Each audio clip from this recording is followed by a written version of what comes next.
Welcome to Grip Grind Glory, where grapplers train with purpose and grow through the grind. And now, your host, thought-provoker, and fellow grinder, Anna Janovics. Hello guys, and welcome back to Grip Grind Glory, the podcast. This is Anna, episode 25, and today I'm going to give you my honest opinion on something that sort of happened last week.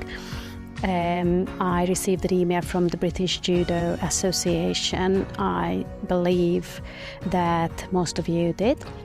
It was sent to veteran members, adults over 30, asking them to complete a survey. And the intention was great, and I'm going to tell you why it needs to be a little bit thought through. And, I'll just give you my honest opinion. And so they want to understand how to support veterans better.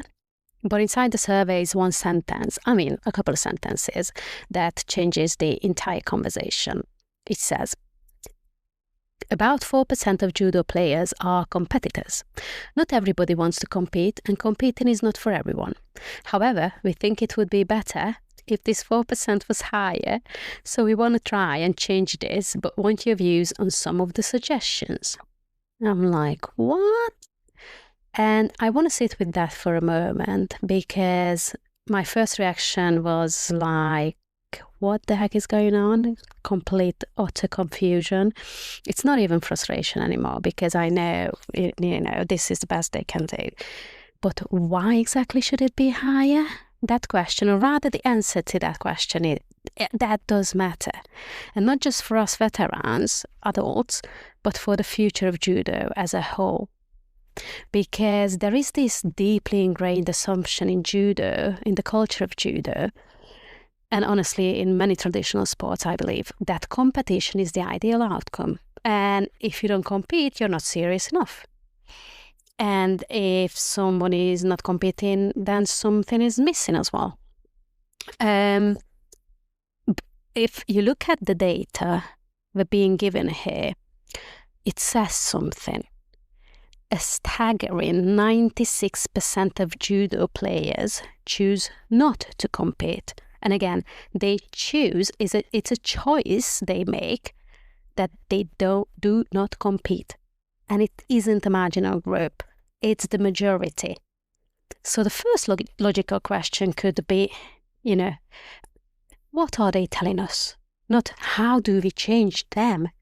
Because people don't avoid competition accidentally, but rather deliberately. They think about it.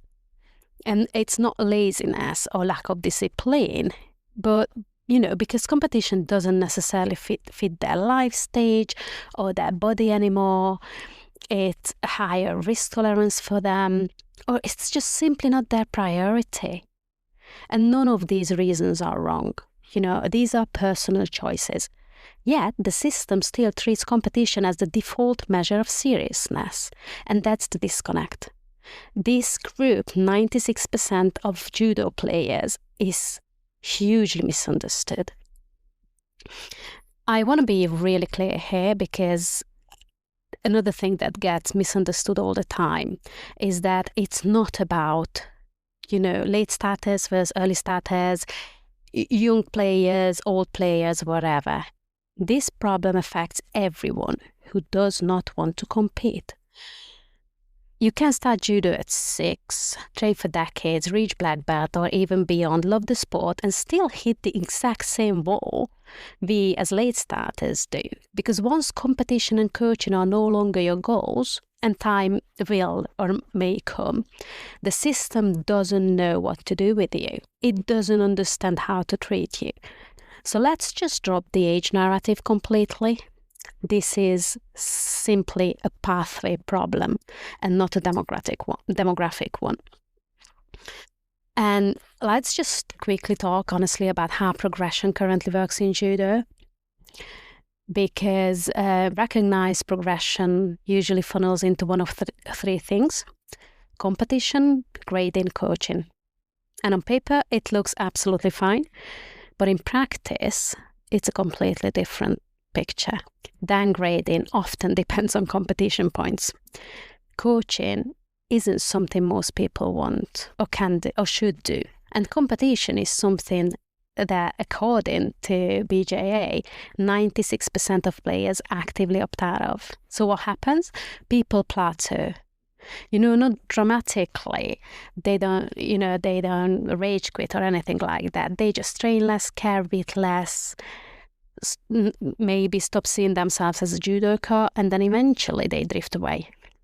We've seen it over and over again. That also includes people who gave years to the sport, and did everything right by the playbook. So this isn't about commitment. It's about what the system recognizes as meaningful.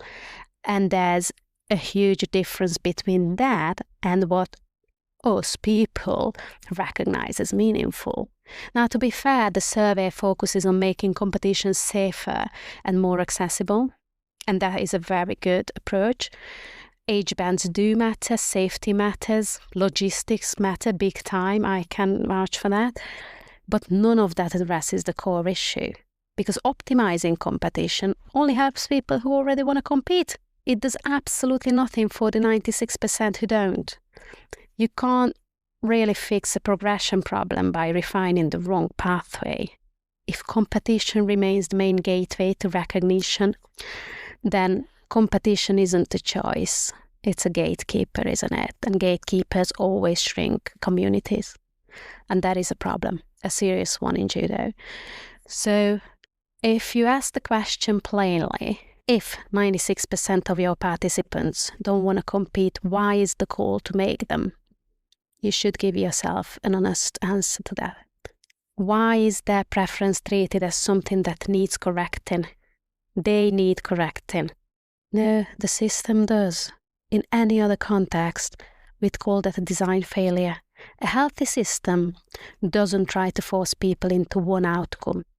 It builds multiple roads that respect different motivations. That's how it is. And so this is where grip, grind, glory comes in. And even though this isn't a sales pitch, I want to emphasize that grip, grind, glory exists because we recognized early on that competition and coaching cannot be the only valid futures in judo. And I'm really very proud of myself that I was the one recognizing it, and I stepped up. And we're now, our first experience starts in 4 days. We're super excited. It looks very good. So it's really a realization that a real third pathway is needed, and the real third pathway should decouple progression from competition and recognize effort, consistency, showing up. It also allows people to advance without becoming, coaches or downgraded or whatever. And ultimately it gives adults something to train toward, not just through, showing up every week, but what's the end goal? So in grip, grind, glory, cycles replace endless continuation, and effort replaces medals as currency. People don't train until something happens. They train with intention, structure, and meaning. And crucially, without being told they're less because they don't compete. This is what strengthens judo and the culture, because it keeps people in the sport longer, regardless of whether they want to compete or grade or whatever.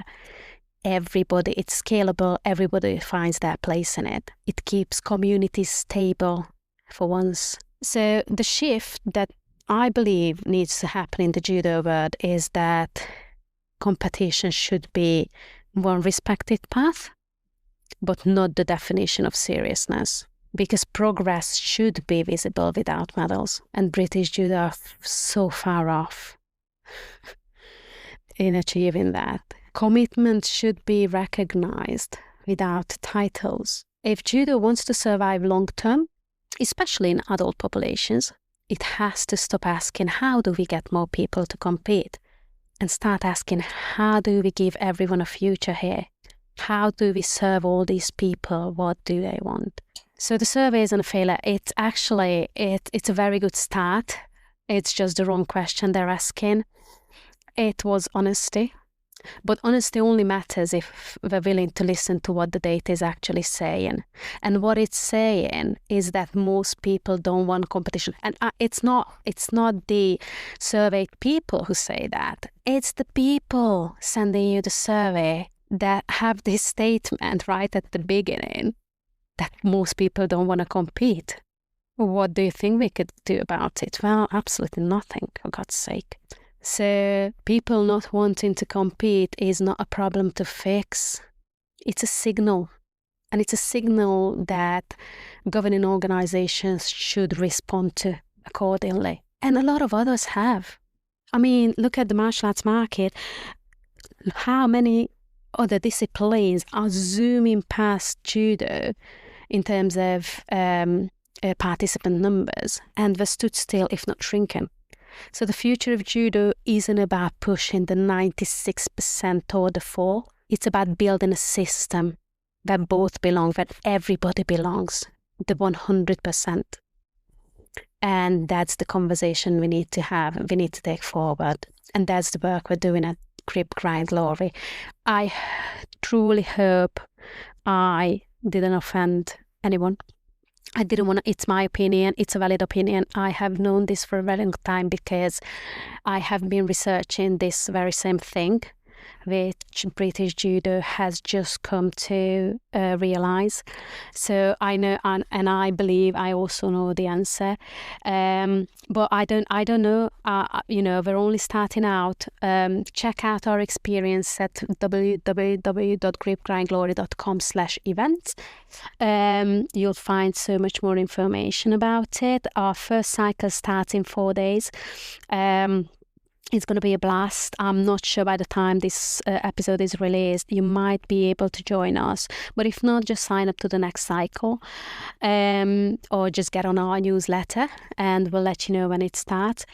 Thanks for listening today. I'm going to be back in 2 weeks. Oh, yes, and sorry. I thought that there was an episode released 2 weeks ago. And I only realised there wasn't just now when I came in here to record this one. So I'm really sorry. It was going to be a good one, but I'm going to release it, later this year. It's okay. I didn't forget you guys, and I'm ever so grateful for my growing audience. I'll see you in 2 weeks, and until then, let's grip, grind, and glory. Bye.